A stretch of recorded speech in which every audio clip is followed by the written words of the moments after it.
Alam mo ba nangyari ba eh? Ano ba nangyari? O Diwata, hindi na pinapagpahinga ng mga vlogger eh. Sobra ng panggagatas, nakita mo yung picture? Hindi ko pa nakita yung picture. Yung picture ba, para siyang nasa atawal na, nakakulong na, parang nasa presohan, ayaw pagpahingahin. Ang kakapal ng mukha ng mga vlogger dyan eh. Sobra ng panggagatas eh. Ano na, depressed. Depressed na si Diwata, hindi na makapagtrabaho. Nakakaawa Hindi na. naman.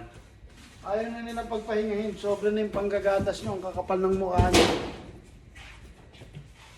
Siguro dapat naman talaga siguro, ano? Kasi Hindi, habang busy. sumisikat si Tiwa, Sikat si Diwata. sasamantalahin yung ano. Hindi na nga makapagtrabaho ba? Hindi na makapagtrabaho Hindi yung na tao sa makapagtrabaho. panggagatas nyo. Yun, pagpahingahin mo yun naman yung mga tao. Oo. Grabe naman Bago kayo. din yan. Maawa naman Kaya kayo. kasi siguro si Tisoy, Oh.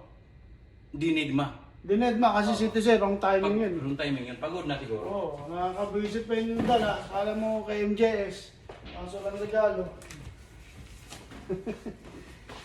Guys, grabe kayo. Tigil-tigilan nyo na si Diwata. Si Diwata, tao lang yan. Kailangan pagpahingahin nyo, tao lang yan. Ay, mga vlogger, kahit ano, tigilan nyo naman. May nakita akong isang vlogger dyan, kahit ano, naka-D-off.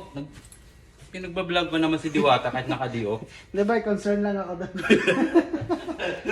Parang yung tinitira yata ako ng tropa ko nito eh. Kampi tayo kay Diwata ngayon, bay. Kampi.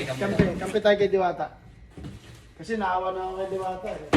Si Diwata, hindi naman robot yan. Siya na nga nagsabi, hindi naman siya robot eh. So guys, yun lang. Pakishare na tong video na to para makarating kay Diwata. Kasi marami nagmamahal kay Diwata katulad namin mga OFW. Alright? Ikaw ba? Concern ka, di ba? Concern. Dapat ano, pagpahinga. Pagpahingahin si Diwata. Pagpahinga. Okay.